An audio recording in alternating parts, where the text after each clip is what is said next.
Sir ఏపీలో సర్వేల వారు మీడియా ఫైట్ వ్యతిరేకత పెరిగిందా తగ్గిందా? ఇదొకటండి.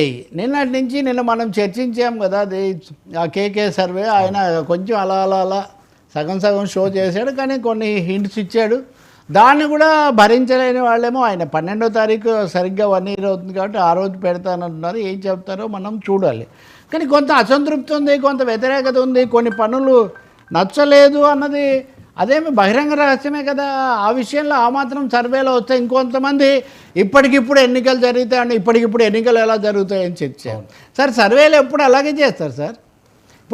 ఇప్పుడు వెన్నుపోటు అన్నాడండి జగన్మోహన్ రెడ్డి. వెన్నుపోటు దినం అంటే ఓటును వెన్నుపోటు ఎలా అంటారని నేను చెప్పాను, మీరు అదే పెట్టారు.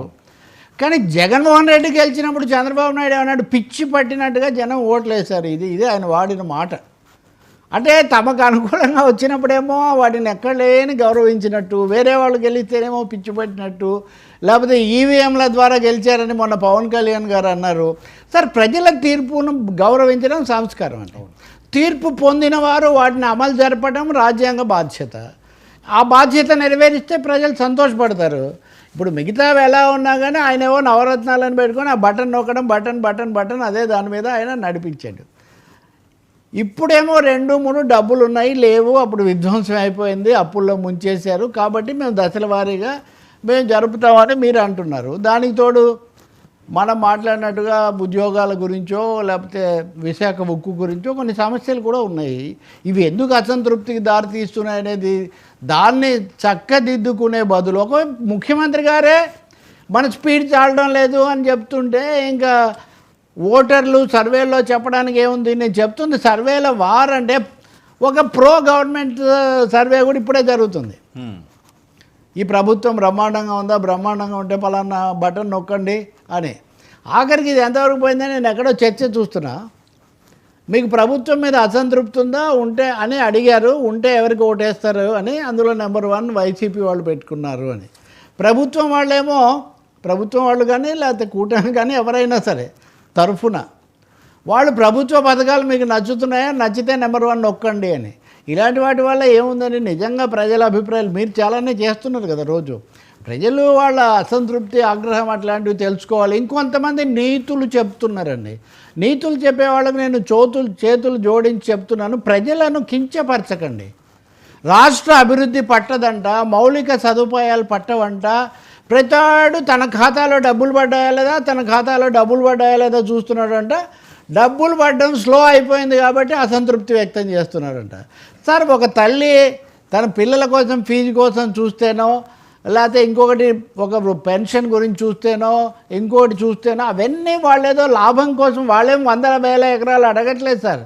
వాళ్ళేం ₹1 భూములు తీసుకోవడం లేదు సార్. వాళ్ళు సంక్షేమ పథకాలు అడుగుతున్నారు.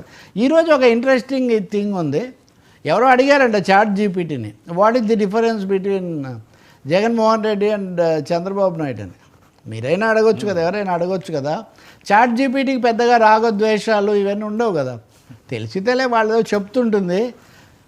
జగన్మోహన్ రెడ్డి కొంచెం పథకాలు, సంక్షేమ పథకాలు వాటికి ఎక్కువ ఇంపార్టెన్స్ ఇచ్చారు.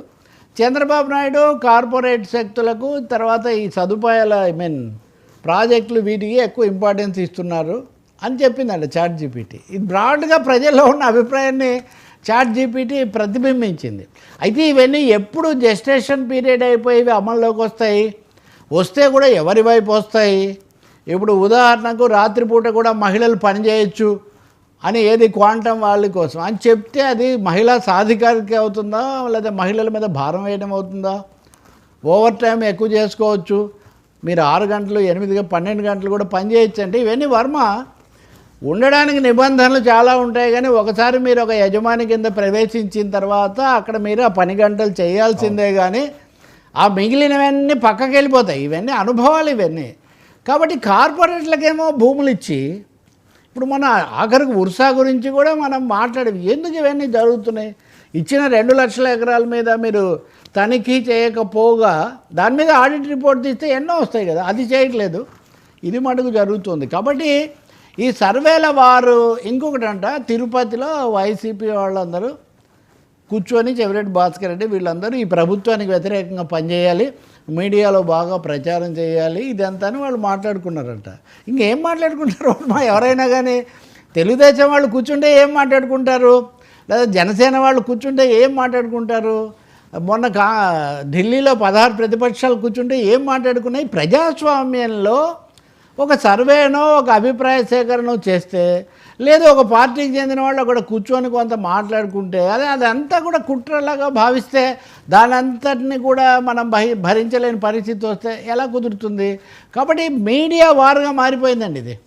ఒక 2 మీడియా సంస్థలు అటు బాగా రెచ్చిపోయి పెట్టేస్తే ఆఖరికి చంద్రబాబే ఆపాల్సి వచ్చింది. ఏమనుకుంటున్నారయ్యా మీరు? నన్ను ఆయన అరెస్ట్ చేశాడు కాబట్టి పొద్దున గంట నేను ఆయన అరెస్ట్ చేయాలంటే ఇదేమన్నా ప్రజాస్వామ్యం? ఇక్కడ రూల్స్ రెగ్యులేషన్స్ ఇవన్నీ ఉంటాయి అని ఒక హెచ్చరిక చేయాల్సి వచ్చింది.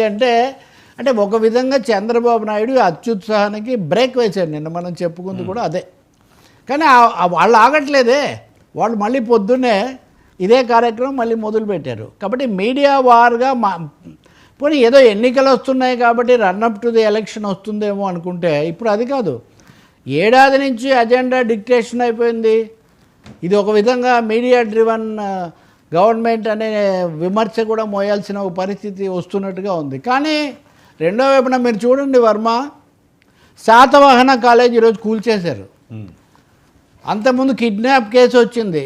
అదేం సమస్య కదా? పోనీ న్యూస్గా అన్నా కానీ చాలా కరెక్ట్గా కూల్చేశారు. ఆయన ఎవరో ఈయన శ్రీనివాసరావు, బోయపాటి శ్రీనివాసరావు ఎవరో ఆయన తీసుకున్నాడంటే ఆయన చాలా కూల్చేశారు. విద్యార్థులు అక్కడ ఆందోళనలు ఇవన్నీ కూడా జరుగుతున్నాయి. ఎందుకంత హడావుడికి మరి ఇవన్నీ ఇవి కూడా కబ్జాలు, ఇవి కూడా ఆందోళనలే కదా. వీటి గురించి కొన్ని మీడియాలు కవర్ చేయవు, వీటి గురించిన చర్చను అవాయిడ్ చేస్తాయి. కాబట్టి ఏపీలో పొలిటికల్ వార్ కాస్త ఇదిగో సర్వేల వార్లాగా మీడియా వార్లాగా మారిపోయింది. ఇంకా మూడోది ఎన్టీఆర్ పాయింట్. ఇదో తమాషా. ఎన్టీఆర్ పాయింట్ లోకేష్కు వ్యతిరేకమని వీళ్ళు సంతోషిస్తుంటే జగన్ అభిమానుల్లో కూడా 19% జూనియర్ ఎన్టీఆర్కి వేసారంట. అంటే ఇప్పుడు జూనియర్ ఎన్టీఆర్ చంద్రబాబు మెయిన్ లోకేష్ కంటే జగన్ కంటే అది పవర్ఫుల్ అన్నట్టుగా అది ఒక కథ. అంటే నిజమైన ప్రజా సమస్యలు, నిరుద్యోగము, ధరలు, ఆరోగ్యము ఇట్లాంటివన్నీ పక్కన పెట్టి లేనిపోని అంశాలు, కల్పితమైన కృత్రిమమైన ప్రేరేపిత అంశాల చుట్టూ తిప్పడం జరుగుతుంది. ఇది చాలా దారుణం. ఈ ఏడాది పాలనలో కొన్ని వాళ్ళు చేసుకుంటారు. కానీ ఇంకొకటి కూడా చూసారా, ఏడాది అయితే ఇదేదో విజయోత్సవం మామూలుగా చేసుకుంటారు. ఇది ఒక చోట ముఖ్యమంత్రి కార్యాలయంలోనూ హెడ్ క్వార్టర్లోనూ సభ చేసుకుంటారు, మెచ్చుకుంటారు, గ్రీటింగ్. ఇప్పుడు అట్లా కాదు. నిన్న పత్రికల్లో మొత్తం అందరూ మళ్ళీ అభినందనలు, ట్వీట్లు. 5 ఏళ్ల కాలం ఉంటుంది ఏదైనా జరగకపోతే. అది చాలా రొటీన్ కదా. కాబట్టి చాలా హీటెడ్ పాలిటిక్స్ అండి ప్రతిదీ కూడా. ఇంకొకటి మరి వెన్నుపోటు దినోత్సవం అన్నారు కదా, జగన్మోహన్ రెడ్డి బెంగళూరు వెళ్ళిపోయాడు. ఈ జగన్ బెంగళూరు వెళ్తే ఏమైంది? వెన్నుపోటు దినాన్ని ఎవరైనా స్వీకరించి అంత తీవ్రంగా ప్రజలందరూ వెన్నుపోటు అన్నారు. వైసీపీ వాళ్ళు అన్నారు కాదు, విముక్త దినం అని మీరు అన్నారు. మీ కూటమికి అది చాలా విమోచన దినం, వాళ్ళకి అది వెన్నుపోటు దినం. ప్రజలు ఇద్దరిని చూస్తున్నారండి. కాబట్టి బహుశా నా ఉద్దేశంలో ఇప్పుడు ఈయన కేకే కుమార్ కిరణ్ ప్రకటిస్తున్న ప్రకారం ఆ పారావీల్ అనేది బహుశా ఇది రోజు జరుగుతుంది ఇంకా.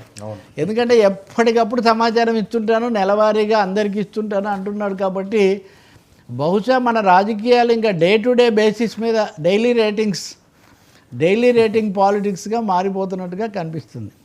సో డైలీ రేటింగ్ కోసం ఈరోజు పొద్దున్న ఏం ట్వీట్ పెడితే బాగుంటుంది, ఈరోజు ఏం ఇష్యూ రైజ్ చేస్తే బాగుంటుంది అని ఈ విధంగా మారిపోతుంది, లాంగ్ టర్మ్ థింగ్స్ కాకుండా. Sir Pawan graph